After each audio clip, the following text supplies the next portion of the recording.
Hi, everybody. So this is a talk for women's heart disease, right? Don't get pregnant. That's my advice. Now, Chris said something that kind of hits me between the eyes, too, because my dad had heart disease, and he had bypass in Chicago, and I was up visiting one day, and he was at work, and he dropped dead. And it was, you know, very traumatic. And look around, 1 in 9 guys in this room is probably going to die of sudden death. That's the statistics in the United States. So it's really out there. It's real. It's amazing. It's terrible.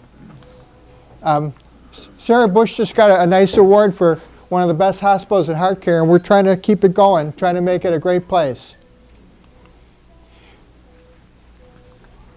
I like to talk about more practical things. There's a lot of big data out there now. I don't know how many. I imagine most of you know what big data is. They do a lot of statistical analyses that they weren't able to do in the old days, and they come up with these gobs of data, and they can analyze it. So they did this study. It's called the PISA study, P-E-S-A. It's done in Barcelona, no, in Madrid. And they took the people from the Banco Santander, which is one of the big banks in Spain, and they took 4,000 people, 45 years old, 80% men, 20% women. And they divided them into 3 groups. One didn't eat breakfast. They ate less than 5% of their calories for the day at breakfast. Second group, they ate less than 20% of their calories at breakfast. Third group, over 20%. Kind of a simple concept. So it's a little hard for you guys to see this, but the red is overall, the gray is if you didn't eat breakfast, the orange is if you eat a little bit of breakfast, and the blue is if you eat a lot of breakfast.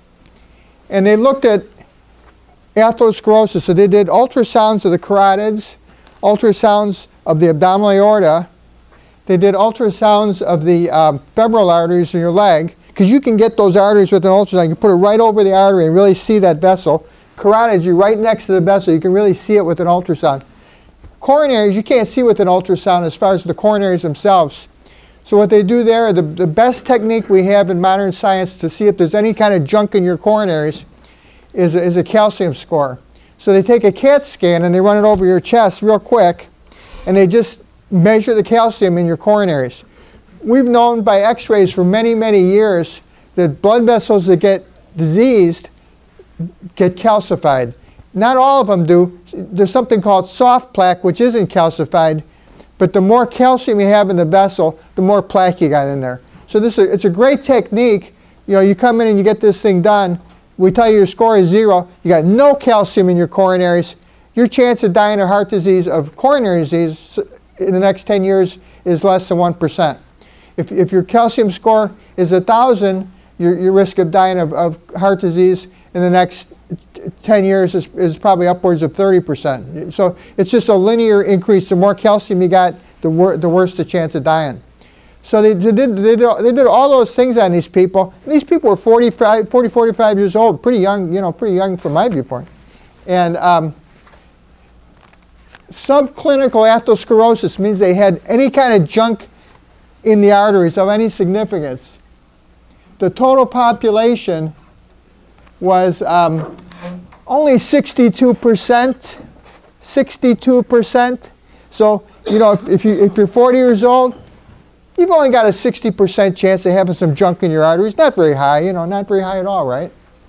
Your chance of having a calcium score over 0, of having some junk in your coronaries, is 18% all comers. If you don't eat breakfast, your chance is 30%. If you eat a good breakfast, your chance is 14%. I guess you ought to eat breakfast, right? That's what I take out of that. Here's one of the great breakfasts we have. So I kind of looked over some of that stuff.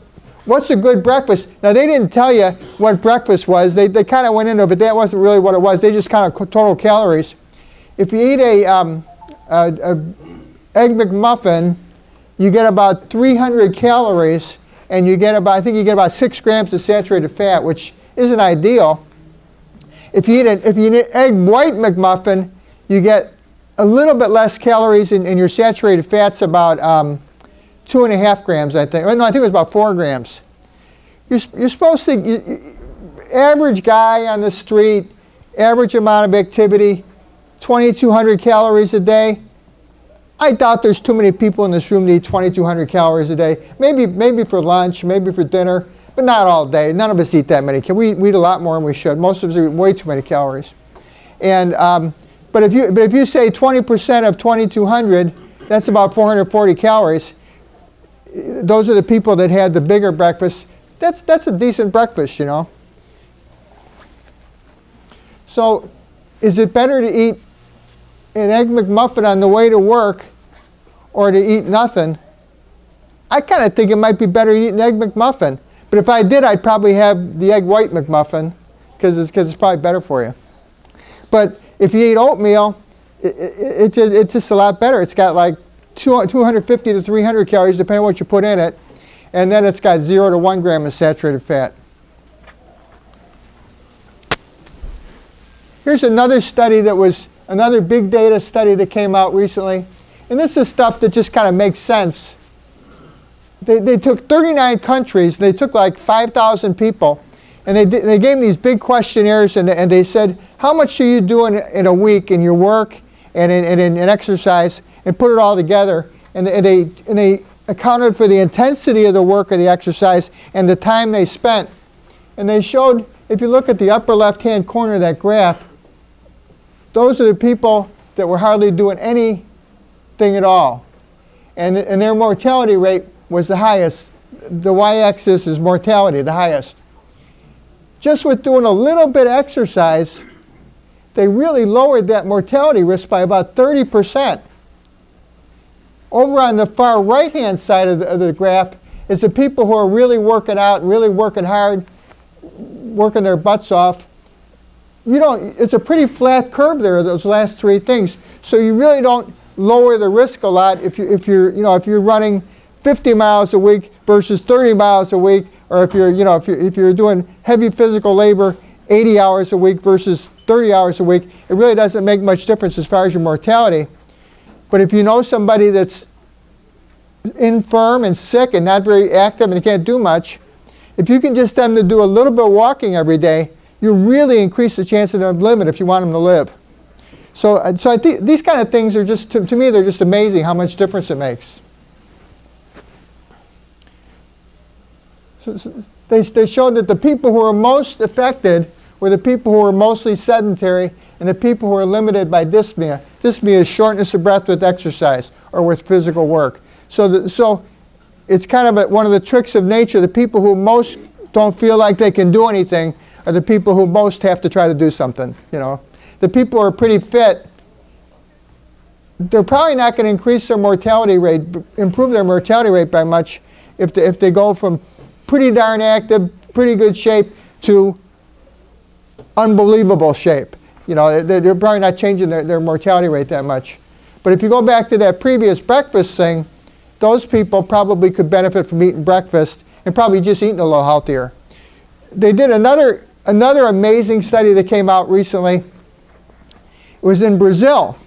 And they took some of the indigenous native Brazilian Aborigine type people, and they took them from the jungle.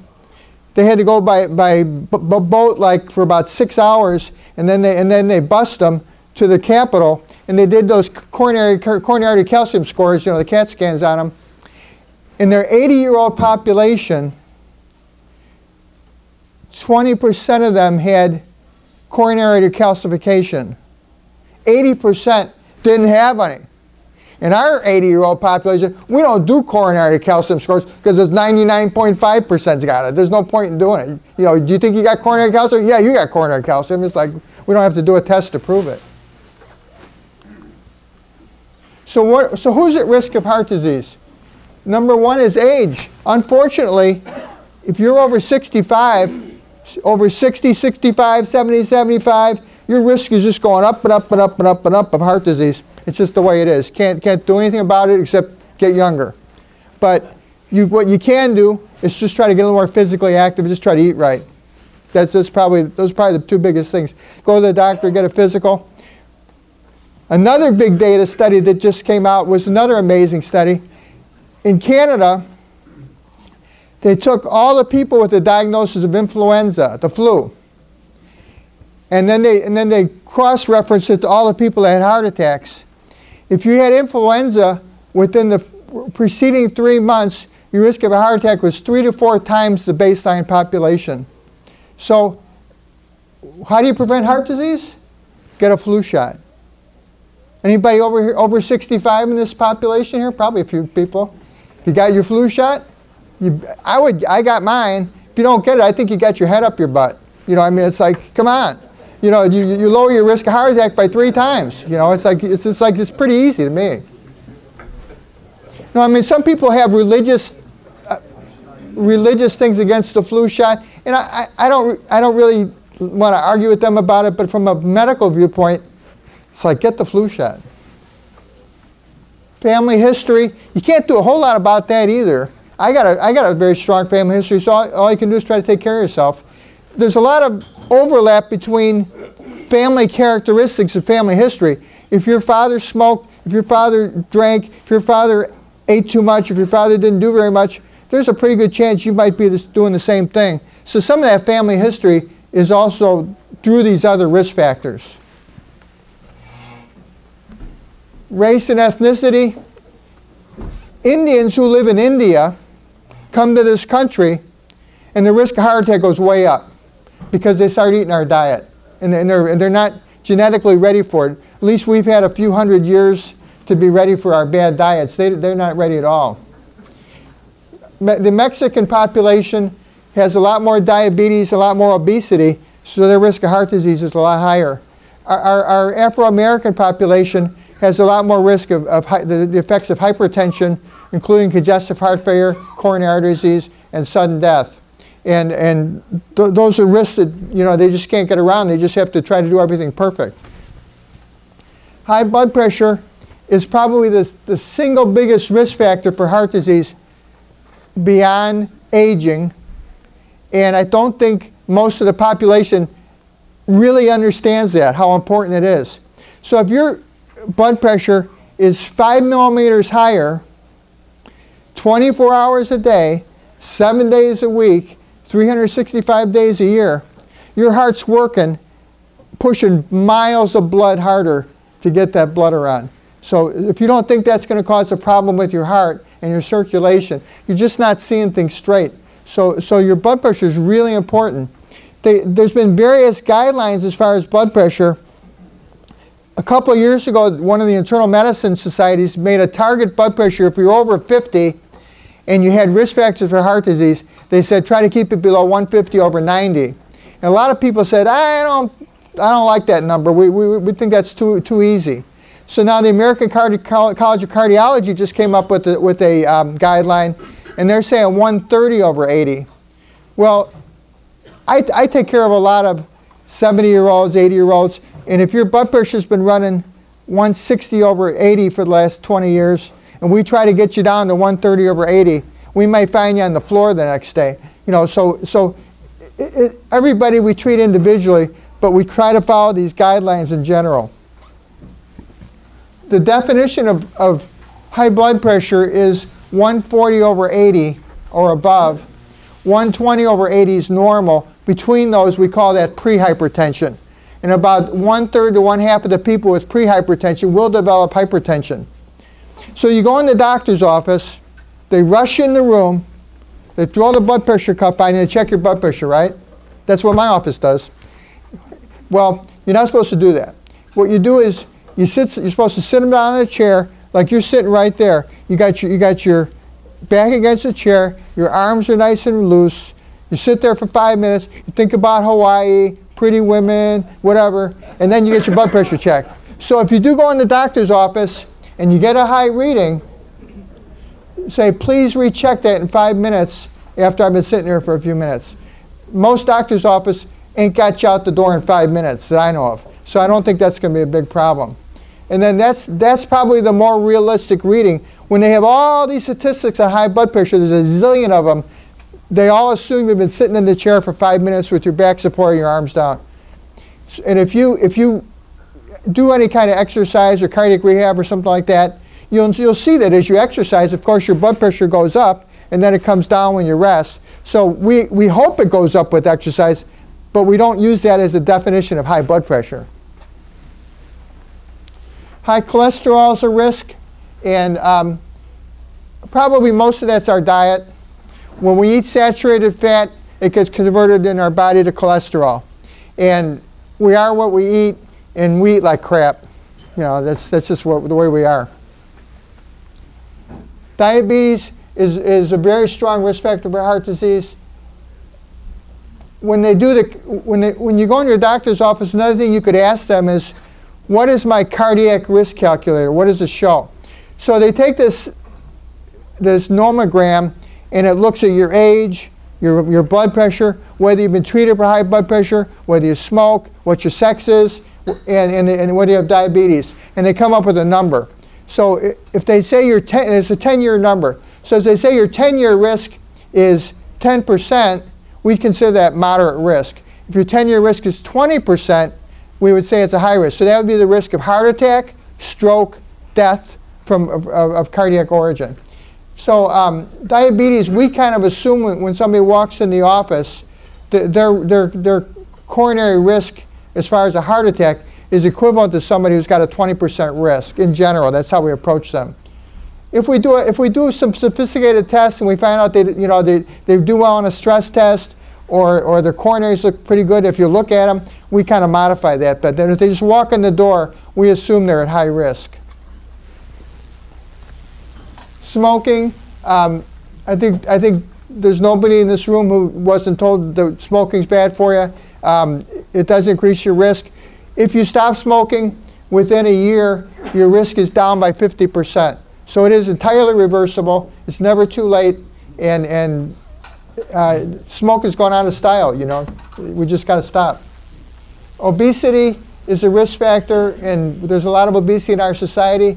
It's interesting, though, if you take a group of people who are overweight and they're in pretty good shape, their mortality rate is more similar to the people who are not overweight, who are in pretty good shape, than it is to the people who are overweight, who are very sedentary, who can't do anything. So some of us are little, some of us are big. If you get your butt going and get moving, you really change those outcomes quite a bit. And we can all do that.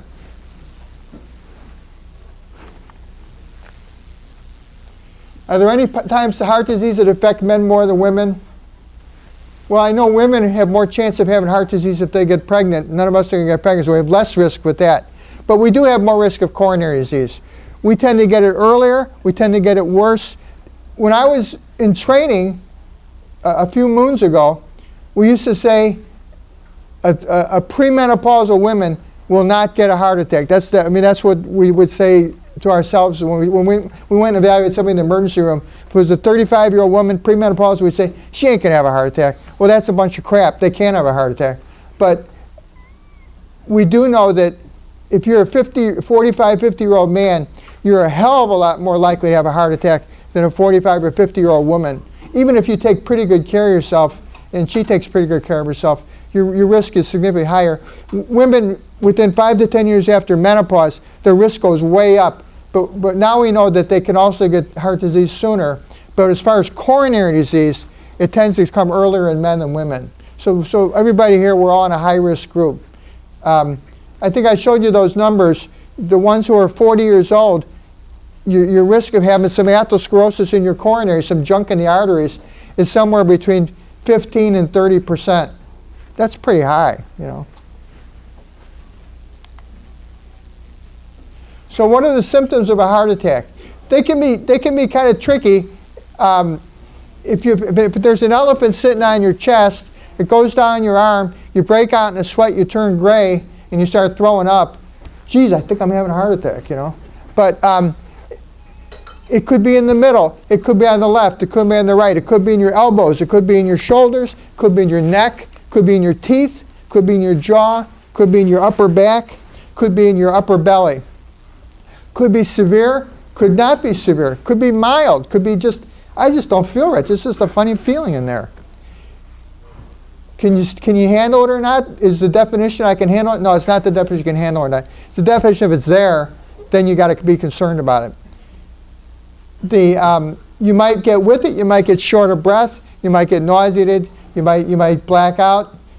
Some people could just black out without any kind of discomfort, and that could be a heart attack. I had a nurse, a woman a couple of years ago, who thought she had a bug. 2 or 3 days she had nausea, vomiting, kept throwing up. Finally went to the emergency room. She'd had a massive heart attack and knocked out over half of her heart. You know, it was just no chest pain, nothing. You know, if you get a pain in your shoulder, and every time you try to pick it up, oh man, that hurts. That's probably not your heart. You know, but it doesn't matter what you're doing or what. You know, and it just keeps coming. You know, or your elbow, or you know, no matter what I do, it just keeps coming. At least think about the heart and get it checked out. I usually tell people if they have discomfort more than 5 or 10 minutes, think about it. If it's more than 10 or 15 minutes, keeps coming and going, or it lasts longer than 10 or 15 minutes, that they probably ought to go to the emergency room if they have risk factors for heart disease. And I don't think there's anybody here in this room that doesn't have risk factors for heart disease.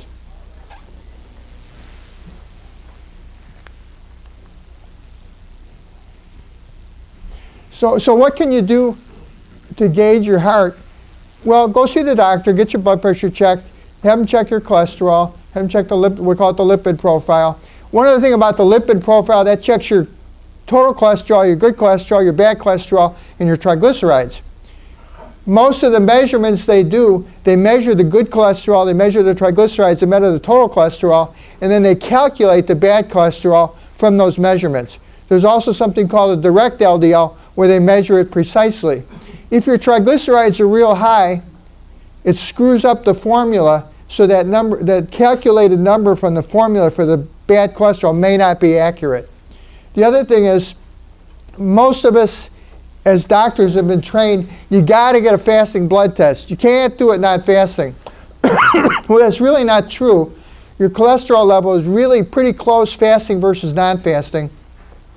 And the triglycerides, though, are very fickle, and they can change day to day, and that would be much different fasting from non-fasting.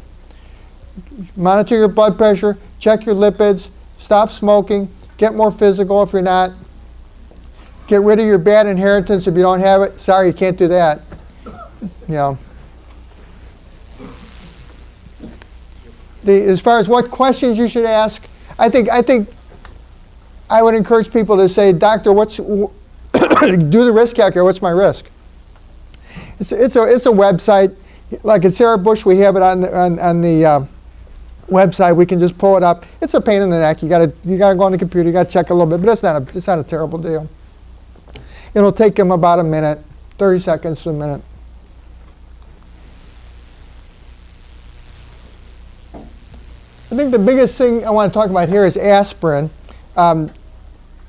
Medicine goes in trends like anything else. For a while they'll say everybody should get aspirin, and later they'll say nobody should get aspirin, they'll say some people should get aspirin. The current deal is if your risk of a heart attack is over 10% over 10 years, that an aspirin a day would help you. Is that a whole aspirin? Is that a baby aspirin? 4 baby aspirin is 1 whole aspirin. You know, remember your kids, you used to eat those orange Phillips baby aspirin. That's 81 milligrams. 4 of those is 320 milligrams. That's a whole aspirin. Either one of those doses would be equivalent for prevention of a heart attack or stroke. A whole aspirin might make you a little bit more likely to bleed in your stomach than a baby aspirin. Most people say not a big difference. They make coated aspirin. The people who are a little older probably remember 10 or 15 years ago, the big trend was everybody was getting coated aspirin, you know. You don't see it anymore though, do you, know? So why? Because most people feel a coated aspirin doesn't really reduce the risk of stomach bleeding. Doesn't probably make any difference. You increase your risk of bleeding a little bit with the aspirin. So basically the bottom line is if you increase the risk of bleeding more than you decrease the risk of a heart attack or stroke, why take aspirin? And that's where they come up with that 10% number. And that's probably reasonable. That's another question you should ask your doctor and watch him squirm a little bit. because it's a tough question. Sometimes the simplest questions are the toughest questions. Should I take an aspirin every day? If you have heart disease, almost everybody's going to be taking an aspirin a day, or mostly baby aspirin. Other supplements, there have been a lot of supplements through the years, and by and large, nobody's ever shown that a supplement really reduces the risk of heart disease significantly. I think the deal is if you eat the right foods, they're going to give you all the nutrients your body needs, and you're probably going to be okay. Now, if you have some unusual vitamin deficiency or something like that, well, then you certainly need that stuff.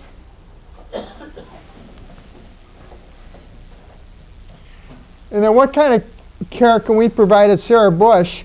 Well, there's 3 of us in the cardiology, but as far as physicians, Dr. Donde, Dr. Lamanto, and I. And Dr. Donde is an interventional cardiologist, which means he not only puts catheters in people's arteries, he fixes things. And he's very skilled, he's very dedicated, he's very smart, and he's not a cowboy.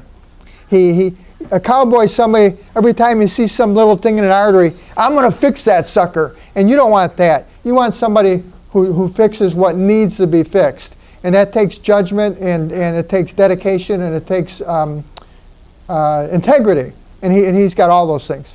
I have a lot of respect for him. Dr. Lamanto he does cardiac casts. He'll look in arteries, but he doesn't fix them. And he's very good. He's very bright. He speaks the same language as everybody here speaks, and he is very concerned about his patients, and I think he's a great doctor too. He hasn't been there as long, but we really hit it off, and I just have a lot of respect for him. The team of the nurses, it's kind of set up at Sarah Bush, so we have the office side is attached to the stress test side, and the people we all kind of work together, and it's kind of a team approach. Medicine's turning into a team approach. The old days it was the doctor was number one, the doctor did everything. Now it's kind of changing. We realize that we're not getting people to eat right. We're not getting people to stop smoking. We're not getting people to get their blood pressure checked in time. Now we got all these ancillary people who can do a great job of it to help everybody, and we try to take advantage of that. And that's kind of the national trend now. Just a couple other things. Just one other thing that's a potential bad thing that can hit people pretty frequently, and we're seeing it more and more because the population is living longer, is atrial fibrillation. And that means your heart goes out of rhythm. There's many different types of what we call arrhythmias of the heart. This particular type of arrhythmia makes the upper chamber of the heart not contract right, and you could form a clot in there. And when you form a clot in the left side of your heart, it's like going into the pinball machine. You pull the thing and it goes ding, ding, ding, ding, ding, ding, ding, ding, ding, all over the place. If it goes up here, it gives you a stroke. If it goes up here, it gives you a stroke. If it goes down here, you lose your leg artery. If it goes down here, you lose your arm artery. So wherever it goes can be bad news.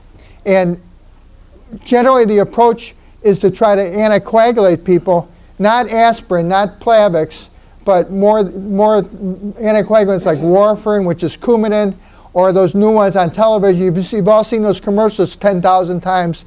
The Xarelto, the Pradaxa, the Eliquis. You've seen those commercials a zillion times. And there's another one now called Savasa, which they haven't been advertising as much.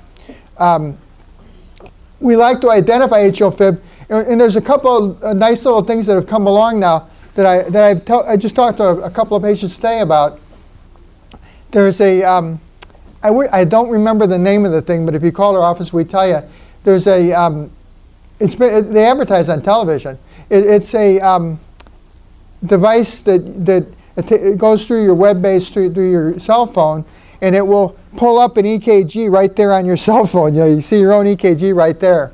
And of course, you're not trained to read EKGs, but it's got recognition software that tells you, yeah, that looks like atrial fib. Call your doctor. And then you can download it, send it to your doctor, or send it to their office or whatever. Costs $100. Well, that's a lot of money, but if you go get a Holter monitor put on or get an event recorder put on, may not cost you directly $100. It's going to cost your insurance company a lot of money, and you're going to pay for it one way or another. So if you're in the population where you think you're having problems, and you spend $100, you might keep that. You might be using that thing between you and your wife and your kids for the next 10, 20 years. It's not a bad investment, really. You know, I think. That's about all I got to say. Anybody have any questions? Go ahead. Yeah, you spoke about calcium. Are we not supposed to take in too much calcium? That's a great question. No, calcium is essential, and actually osteoporosis, you know, thinning of the bones, would be in people that don't get enough calcium. You know, just the opposite. Too much calcium is bad, but there's a disconnect between what your blood level of calcium is, or how much you take in, and how much ends up in your coronaries. They're apples and oranges. So the recommendation isn't not to eat calcium. The recommendation is do all those other things we talked about so your arteries don't get calcified. Very good, thank you. Sure. Go ahead. That smartphone device, do you wear something, or is there something implanted, or how is it monitoring your heart? I think it's a finger thing. I think it goes on your finger. Yeah. Go ahead. So what do you think about the recent report about stents, and that in populations with and without stents really didn't help improve longevity? Yeah, I think I'm maybe a little biased here. I think people in academic medicine, they're always looking for reasons to get something published and to say, you know, let's change the way we're doing things. And there are certainly some people who've had stents put in that don't need them. But if I'm laying on the cath lab table and the doctor's standing over me and he says, Tom, you got a 95% blockage in that vessel and you've been having chest pain the last 3 weeks, what are you going to do? I'm going to get a stent put in. You know, I want to fix it. I think most people in America, we tend to be fix-it kind of people. We don't tend to be treat your mess. So what's the alternative? We still want you to do the alternative. We want to get your cholesterol down, stop smoking, get exercising. So I think as a layperson, when you hear that kind of stuff, you say, the obvious implication is people are putting unnecessary stents in. They're just trying to make a lot of money, right? I mean, you know. But I think it's different when you're treating somebody and you're responsible for their life and you're talking to their wife and they got a severe problem. So do you say, based on that epidemiologic study, no, we're not putting a stent in you. I'm going to put it in this other person, and I think you'll be okay. And that's kind of the, you know, that's kind of the. I'm kind of old school. There are people who will look at a moderate blockage and say, now actually we have the technology is getting so good now. When they do a cath on somebody, suppose you had a 60% blockage in the artery, kind of blocked, not terrible. Do you need to fix that one or not?